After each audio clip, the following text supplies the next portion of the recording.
दोस्तों नमस्कार। आज हमारे साथ हैं हमारे स्टूडियो में doctor Gurinder Pal Singh, MBBS MS ortho, 3 साल से सिविल हॉस्पिटल में राजपुरा के अंदर काम कर रहे हैं।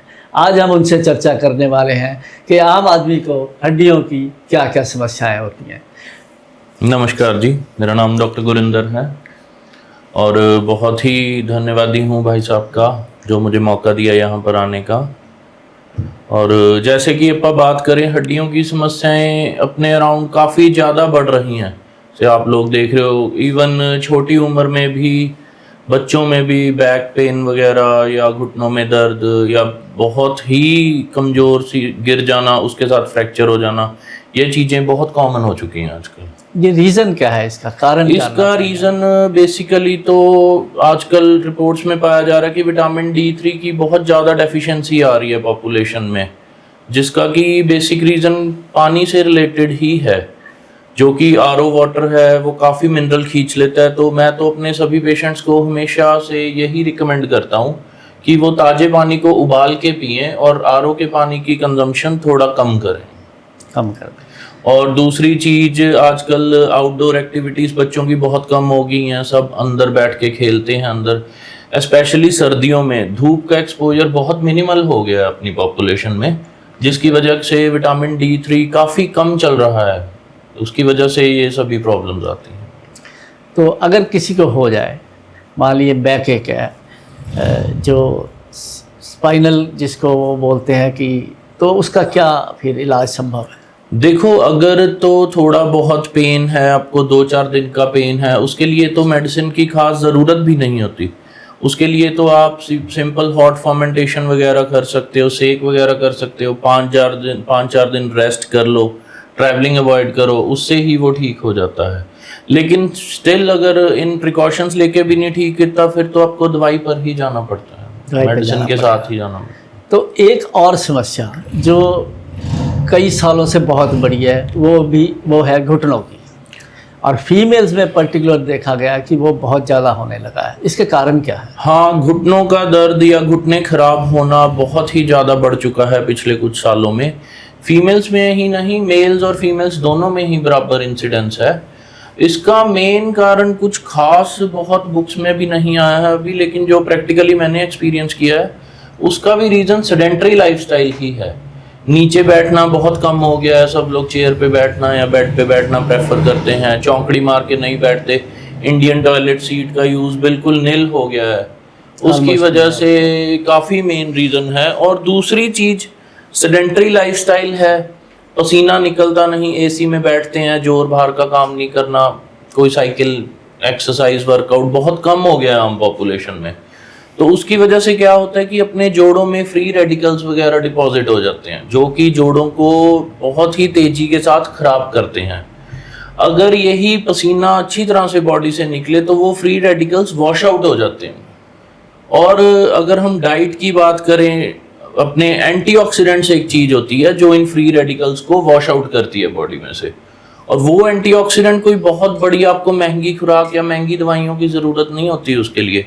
अगर आप सिंपल सिट्रस फ्रूट खाओ, खट्टे फल खाओ, कीनू, मौसम्मी, संतरा, आंवला, गुआवा, अमरूद, ये चीज़ें परिवार में रूटीन में यूज़ करो, बच्चों को खिलाओ, तो बड़ी आसानी से ये घुटनों की प्रॉब्लम या और जोड़ों के दर्द की प्रॉब्लम, थकावट, टांगों में दर्द, ये सब कुछ से बचे रह सकते हैं। ये सिम्टम्स है। हाँ, ये सिम्टम्स हैं, मतलब इनसे बचे रह सकते हैं। किस स्टेज पे आके डॉक्टर को कंसल्ट करना चाहिए?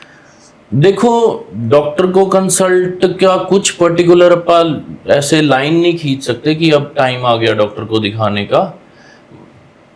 वही मेरी बात है, पहले तो होम रेमेडीज यूज करनी चाहिए हमेशा। अगर आपको सिंपल पेन है, कोई चोट नहीं लगी, फिर तो हम रिकमेंड करते हैं कि आप 1-2 दिन घर पे ही थोड़ा बहुत मेडिसिन लेके देख लो, नहीं फर्क पड़ रहा फिर ही दिखाने आना है। बट अगर कोई चोट लगी है, चाहे वो माइनर ट्रॉमा ही है, बच्चा चलता चलता गिर गया, कोई घर में है चेयर से गिर गया, वो चीज़ें निगलेक्ट नहीं होनी चाहिए। माइनर ट्रॉमा के लिए भी आपको इमीडिएटली हॉस्पिटल या डॉक्टर को दिखाना चाहिए। या फिर आपको सिंपल दर्द है जिसका कोई कारण नहीं है, आपको हफ्ता हो गया, 10 दिन हो गए, 2 हफ्ते हो गए, वो नहीं ठीक हो रहा, फिर आपको जरूर अपने आके टेस्ट करवाने चाहिए या फिर एक्सरेज वगैरह जो बनते हैं। जाना चाहिए तब। तो अब आती है लास्ट स्टेज कि अब लगता है कि नी रिप्लेसमेंट कराना पड़ेगा, तो उसके प्लस माइनस क्या है? देखो प्लस माइनस तो काफ़ी ज़्यादा है, अब अगर डिटेल में बात करें उसको तो घंटे लग जाएं, बट थिंग इज अगर प्रॉब्लम है तो सर्जरी करवानी चाहिए, क्योंकि जो अब मेडिकल स्टडीज़ में लेटेस्ट रिकमेंडेशंस तो यही हैं कि जितना जीना है वो हेल्दी जियो, चाहे आप 70 साल के हो, 80 के, 90 के, चाहे आप 40 साल के हो। तो अगर आपके पास कोई फैसिलिटी है, कोई ऑपरेटिव फैसिलिटी है किसी बीमारी की, किसी भी बीमारी की बात कर लें अपन, सिर्फ नीज की नहीं, तो you should go for treatment, उस चीज़ का इलाज। अगर अपन स्पेशली घुटनों के ऑपरेशन या रिप्लेसमेंट की बात कर लें, वो जितनी जब प्रॉब्लम आ जाए, कोई भी डॉक्टर आपको रिकमेंड कर दे तो आपको सर्जरी के लिए जाना चाहिए, क्योंकि ये जो ऑस्टियोआर्थराइटिस की प्रॉब्लम है ये ठीक नहीं होती अपने आप। इसको आप कंट्रोल कर सकते हो, जिस स्टेज में है उसमें रोक सकते हो। अगर ये लेट स्टेजेस पे चली गई है तो ये होती क्यों है? इसके काफ़ी रीज़न है। एजिंग है बेसिकली, तो जैसे एजिंग है, बाल सफ़ेद होने हैं तो वो होने ही हैं, आप उसे रोक नहीं सकते। ऐसे ही घुटने खराब होने हैं, किसी के 40 में हो जाने, किसी के 50 में, किसी के 60 में। एजिंग प्रोसेस है। वही जैसे मैंने आपको पहले बताया था, फ्री रेडिकल डिपॉजिट हो जाते हैं जॉइंट्स में, जो जॉइंट्स को खराब करते हैं। Diet is a best precaution. आप अपनी डाइट अच्छी रखोगे तो अपन लोग इस बीमारियों से बचे रहेंगे। और फिजिकल एक्सरसाइज, फिजिकल एक्टिविटी बहुत इंपॉर्टेंट है। जितना जोड़ों को यूज करेंगे उतना वो आपको रिजल्ट देंगे, चाहे वो ऑपरेशन से पहले की बात है चाहे बाद की बात है। तो अब आते हैं एक सैर के ऊपर, क्या सैर करनी चाहिए? नहीं, वॉक इज ऑलवेज हेल्पफुल। सैर हमेशा ही हेल्पफुल रहेगी। जैसे मैंने पहले भी बोला था, आउटडोर एक्टिविटीज तो हमेशा ही प्रमोट करनी चाहिए। कब करनी चाहिए? देखो, देयर इज नो एज।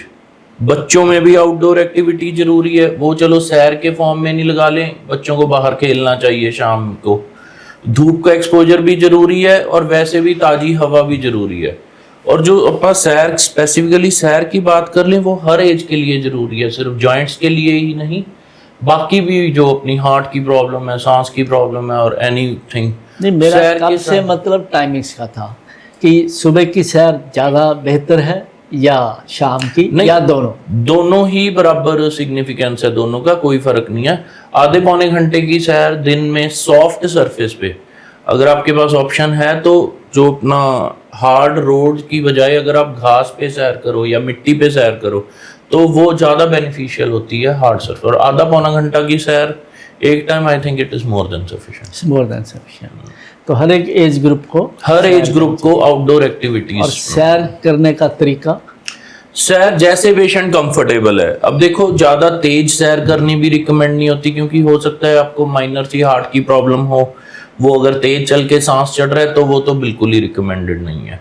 बहुत धीरे भी सैर करने का कोई फायदा नहीं होता, थोड़ा बहुत पसीना तो आना चाहिए जब आप सैर कर रहे हो, तो आप मीडियम की स्पीड के साथ सैर कर सकते हो। फाइनली अब आप क्या हमारे व्यूअर्स के लिए संदेश देना चाहेंगे कि ये सब जो हमारे डिस्कशन का पार्ट रहा है, कई तरीके की इसमें समस्या जो डिस्कस हुई हैं, तो क्या संदेश देना चाहेंगे? क्या वो करें, क्या ना करें? देखो, बीइंग अ डॉक्टर मेरा हमेशा से यही टारगेट रहेगा कि सभी हेल्दी रहें, और बेस्ट पार्ट है कि अपने घर रह के ही हेल्दी रहें, उससे तो कोई अच्छी बात हो ही नहीं सकती। आप लोग अपनी डाइट को हेल्दी करो, अपनी डाइट में फ्रूट्स को इन्वॉल्व करो, आउटडोर एक्टिविटीज़ खुद और बच्चों को, ताज़ा पानी पियो उबाल के, आरओ वाटर की कम कंजम्पशन करो, और 3 टाइम खाना खाओ। ये नहीं कि 1 टाइम खा लिया और 2 टाइम आप खाली पेट रह रहे हो, और 3 to 4 litres of water per day minimum रखो। ये मेरी सजेशन है पब्लिक। शुक्रिया डॉक्टर साहब आपका हमारे स्टूडियो में आने के लिए, और हमारे दर्शकों को इतनी उम्दा जानकारी देने के लिए। ठीक है, बहुत बहुत थैंक यू जी, थैंक यू।